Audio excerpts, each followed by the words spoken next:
Good morning, everyone.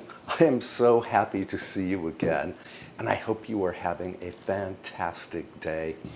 I have a few friends coming for dinner tonight, so I thought it would be fun to do a dinner that involves the garden.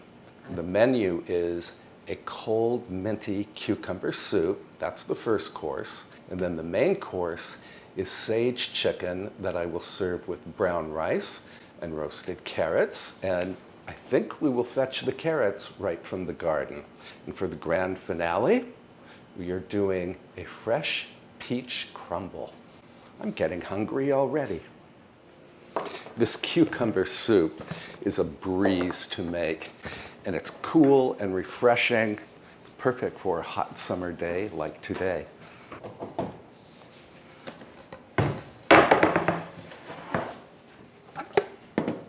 And we're going to make the soup right in a blender. So I have English cucumbers here, which I'm just going to roughly chop. Put my board on a towel so it doesn't rock. The recipe for this soup is on my website, and I will link the recipe in the description below. This way you don't have to write anything down.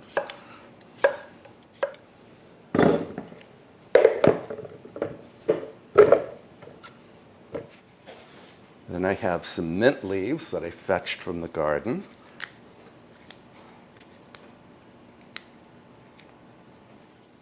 Now, in my printable recipe, I say to use 1 cup of mint leaves, but you can really use whatever quantity you like. You really don't have to measure anything. Then I need the grated zest of 2 limes.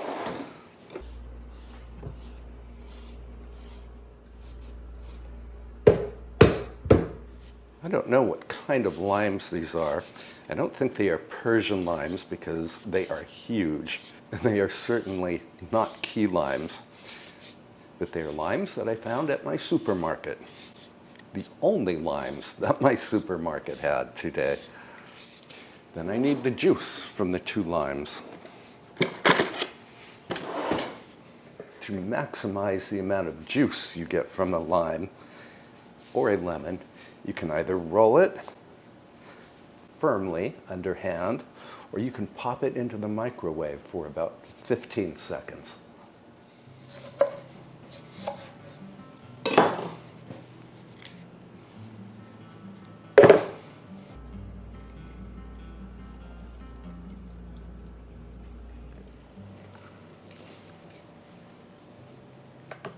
Then I need a splash of heavy cream.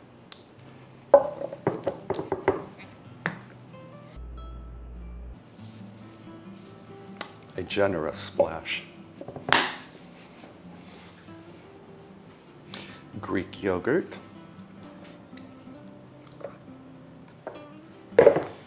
In you go. And of course we need salt, just a pinch. Black pepper, another pinch. And to bring out the sweetness of the English cucumber, I'm going to add just a small amount of sugar.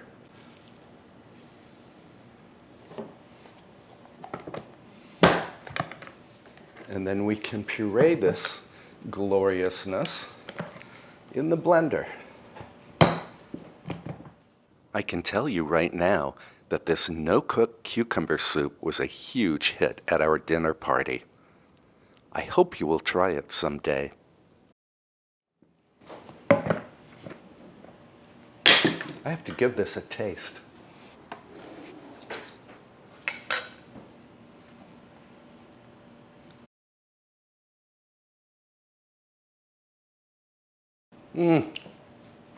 So good. It's really good. I don't need any extra salt or pepper or sugar or anything else. Were I to add anything to this soup, it would be another splash of lime juice. But I can always add that later. And I forgot to mention that this entire dinner is make-ahead, so it's very cook-friendly and host-friendly. Just tidying up a little. And when I serve the soup, I think I will garnish it with a mint leaf and maybe a wedge of lime. And then this can go into the refrigerator until serving time.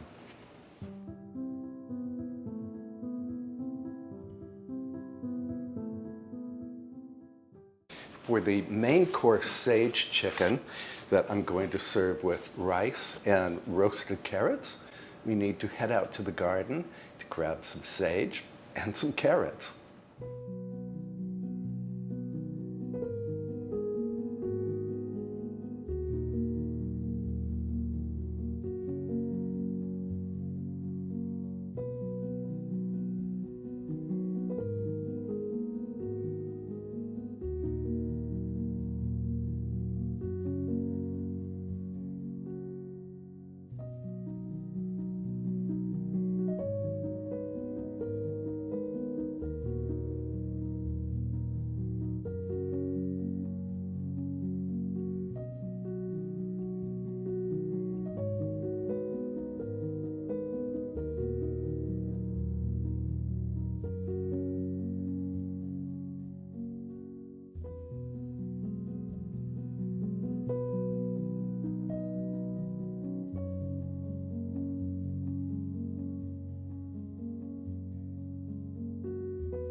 Well, you never know with carrots, homegrown carrots, what you are going to get. Sometimes you have perfectly shaped, tapered carrots. Sometimes you end up with something like this. Now, these parts I'm going to freeze. And I've scrubbed these carrots really well.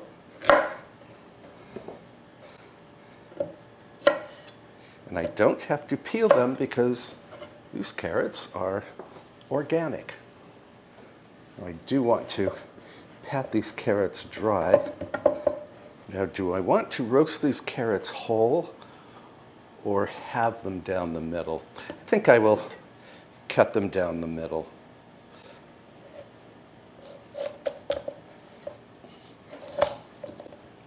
There, perfect.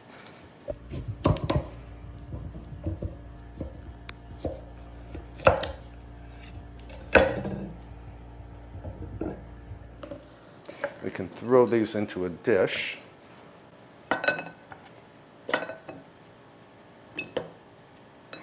Give them a drizzle of olive oil. A sprinkling of salt and pepper.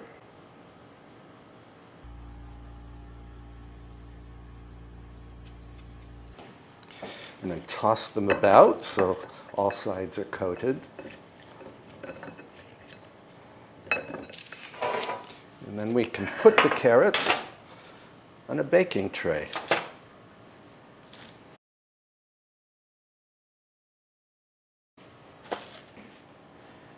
Then I want to give the carrots a green shower of fresh thyme.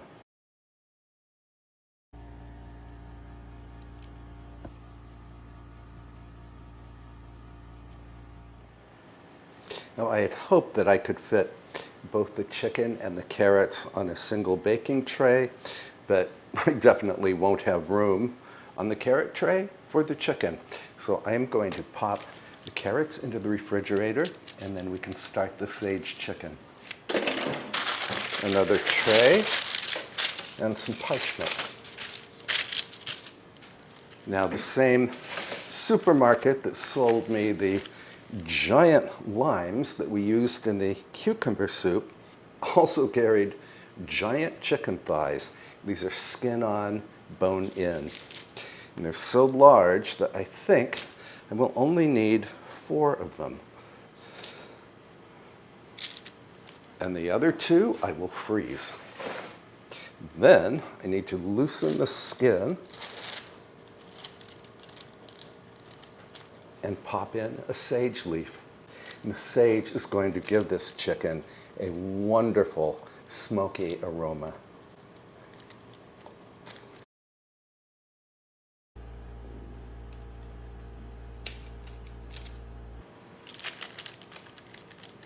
And this recipe, too, is on my website, and I will link it in the description below. A lot of times we don't know what to do with the sage in our garden, and I can assure you this is a very good use for it. I need to wash my hands. Now, I want to pat the top of this chicken dry, and then we can salt and pepper it.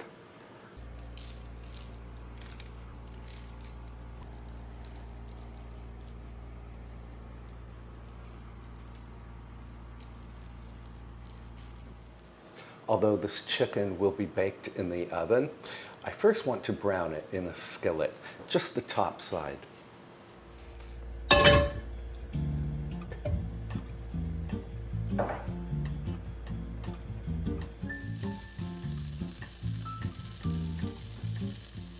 Caramelizing the chicken on its skin side will add another layer of flavor.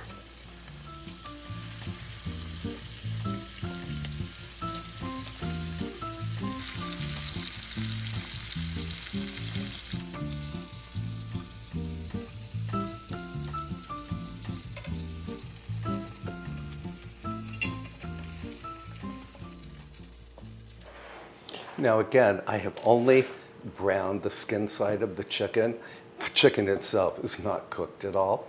So I will pop this into the refrigerator until it's closer to serving time. I just finished cleaning up all of the dishes. So now we need to make a short trip to the local orchard. I need to buy peaches for our grand finale, peach crumble.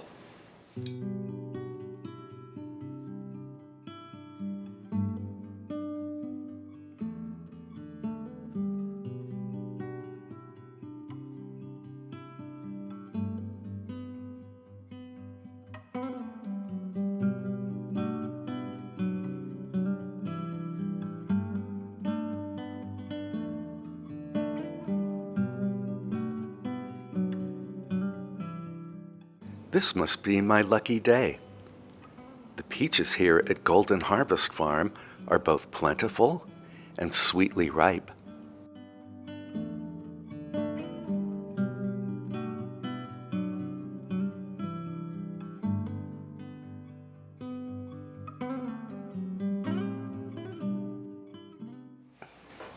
I've just washed all of my peaches. These look beautiful.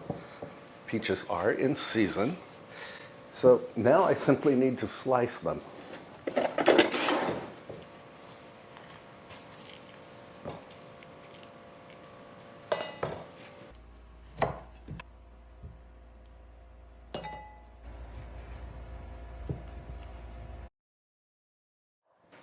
The recipe I'm following for this peach crumble is from a website called Delish, and I will link that in the description below.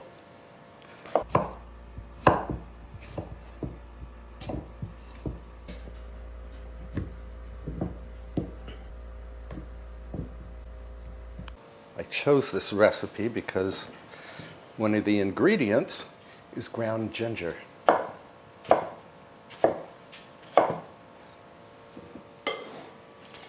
To the peaches, we need the juice from half a lemon,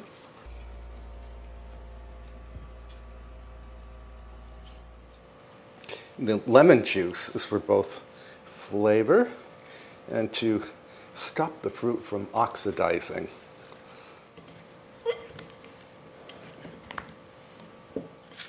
Then we need sugar, ground cinnamon, ground ginger, and a pinch of kosher salt. Salt balances out the sweetness of the fruit. Then we can transfer the peaches to a baking dish. This is a 2-quart dish. Then we have to make the topping. And for the topping, I need flour. This is just all-purpose flour, brown sugar, kosher salt, a whisper of ground cinnamon. I'm going to mix this a little here, and then we can add melted butter.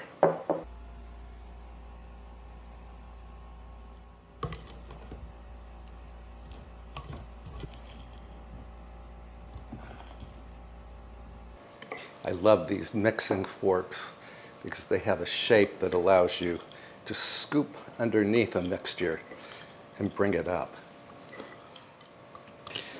Now, just before baking, I will put this crumble topping on top of the peaches.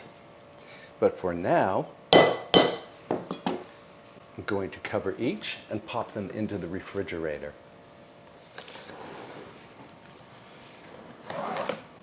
So our first course, our main course, and our dessert is essentially made. So now, I think we should arrange the flowers that you and I harvested yesterday into the refrigerator. So these are the flowers that we harvested yesterday. And I just put them in a bucket of cool water. And hopefully they have absorbed a lot of that water. And then I have some yew branches that I clipped from the garden.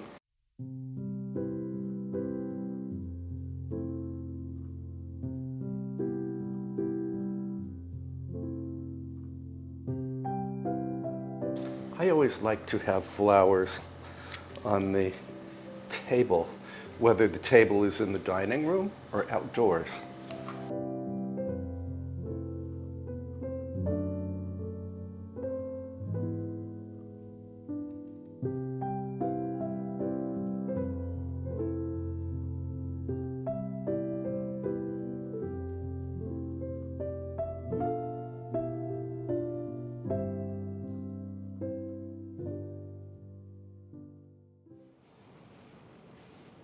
If you were with me yesterday, you might remember that we talked about the varieties of all of these flowers, which you and I grew together from seed. And I think, from where I am standing, this arrangement looks very nice. And some of these flowers have already faded, so I'm going to set these over here for now, and then we can start setting the table.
While the chicken is cooking, we can go ahead and serve the soup.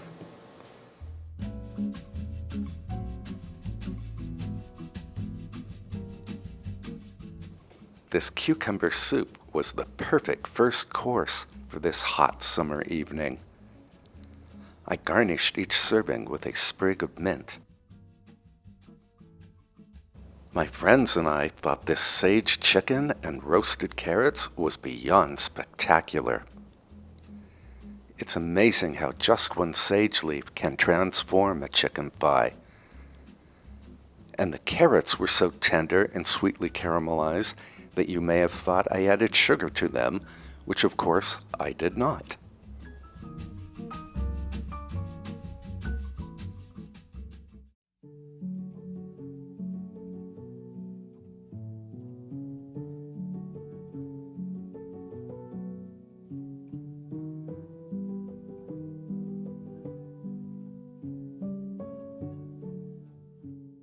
The peach crumble was a huge hit too. I served it alongside ginger ice cream.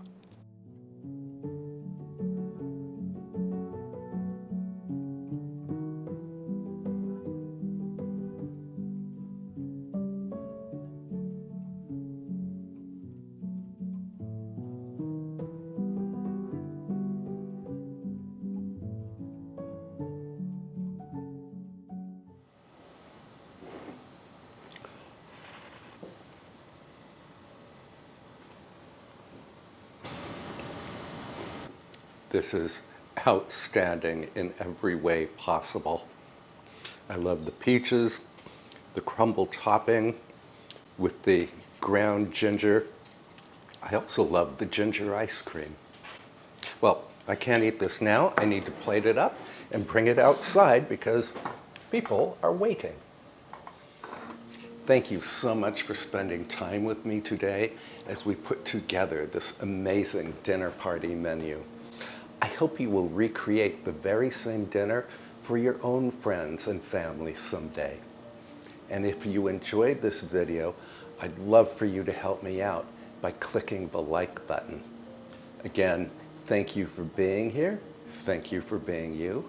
And I can't wait to see you next time. Bye for now, friends.